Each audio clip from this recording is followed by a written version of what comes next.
A new video from the front lines of the war in Ukraine grimly demonstrates Ukrainian Forces FPV drone blow up fleeing Russian soldiers in combat Avdiivka. But Ukraine's drone terror soldiers face new technology and ever more ingenious methods of inflicting death on the modern battlefield. A video posted on the Telegram account of Ukrainian social activist and lawyer, Serhiy Sternenko. The clip shows a Ukrainian drone hunting a Russian soldier in a protracted pursuit.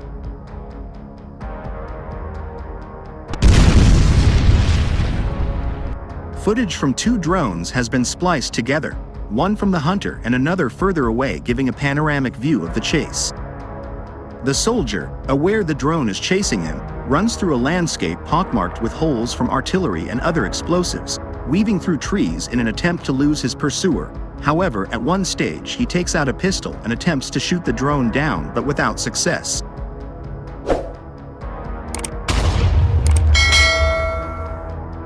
At the end of the video, he takes shelter under some foliage, but as the view from the other drone shows, the FPV drone operator still has him in his sights. He finds his target and the drone explodes. In a post accompanying the video, Sternenko wrote, "Russians should not run away from Ukrainian drones, they will die tired." This is a masterpiece video. The Signum unit of the 93rd Brigade found a Russian officer and started chasing him with an FPV drone. The occupant ran away for a long time, hid, pretended to be dead.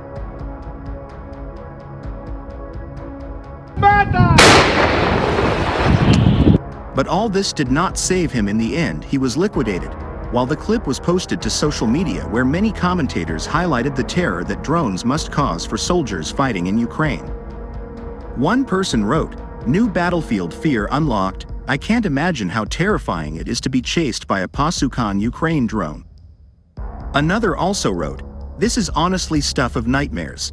Literally, your last moments are minutes long and the entire time you're scared, feeling scared."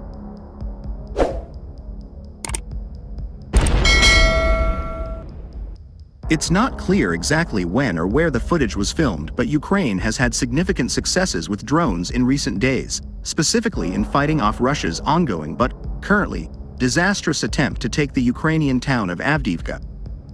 Civilian drones converted by volunteers to deliver explosives have, over the past week, scored what may be the largest number of kills against Russian tanks and armored personnel carriers since the war in Ukraine began.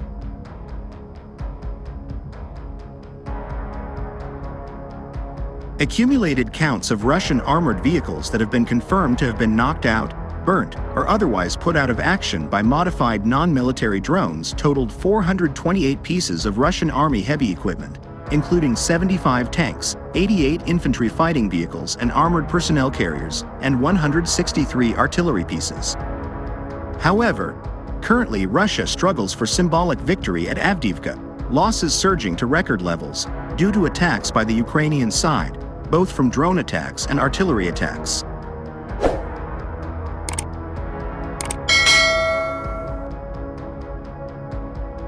Russia is continuing its attempt to capture the Ukrainian town of Avdiivka, disregarding huge losses that are approaching an all-time high, according to various sources. "The enemy is trying to move forward and then we beat them back," Alexander Shtupin, a spokesperson for Ukraine's southern forces, said on Wednesday evening. According to Shtupin, Russia's losses in the last 6 days tallied at 2,500 dead and wounded in the area.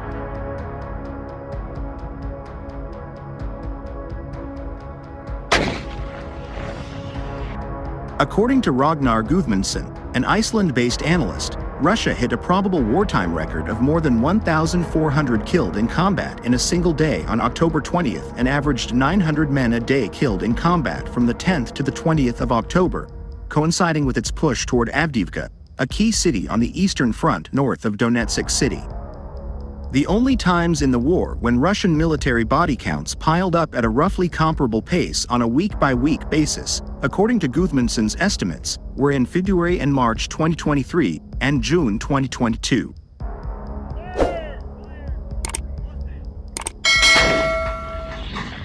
Both were periods of intense and bloody Russian attacks in mostly urban terrain, around the cities of Bakhmut and Severodonetsk, respectively.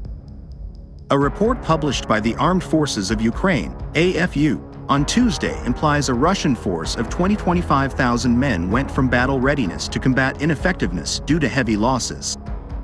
In a little more than 3 weeks, and about 1,500 soldiers, all frontline fighters not easily replaced without gutting rear area staff and support units died and 2,000 were seriously wounded.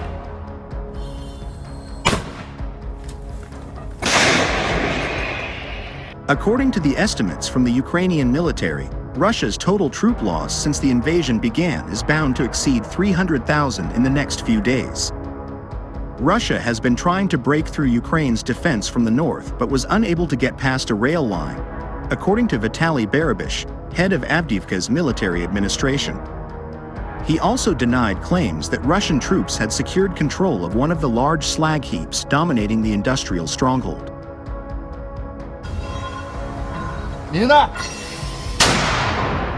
Russia captured Bakhmut in May this year prior to Ukraine's counter-offensive and has since been on the defensive without any significant gains, making the capture of Avdiivka a much-needed objective for a morale boost.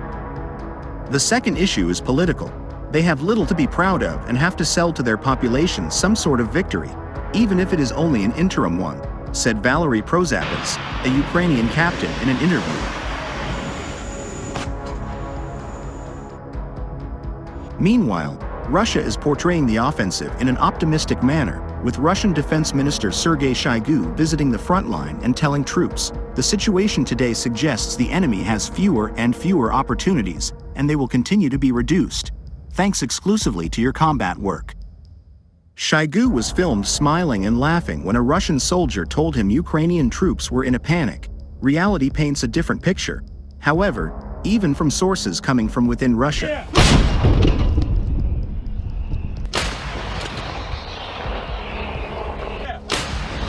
The independent Russian information platform Astra published an open video appeal to Putin from wives and mothers of soldiers from the North Russian city Kyiv, claiming their husbands and sons were thrown into combat in the Donbass sector despite being reservists with minimal training and equipment.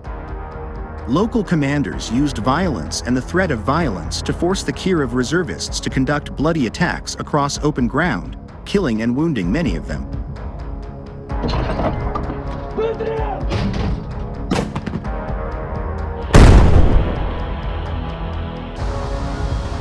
Mina!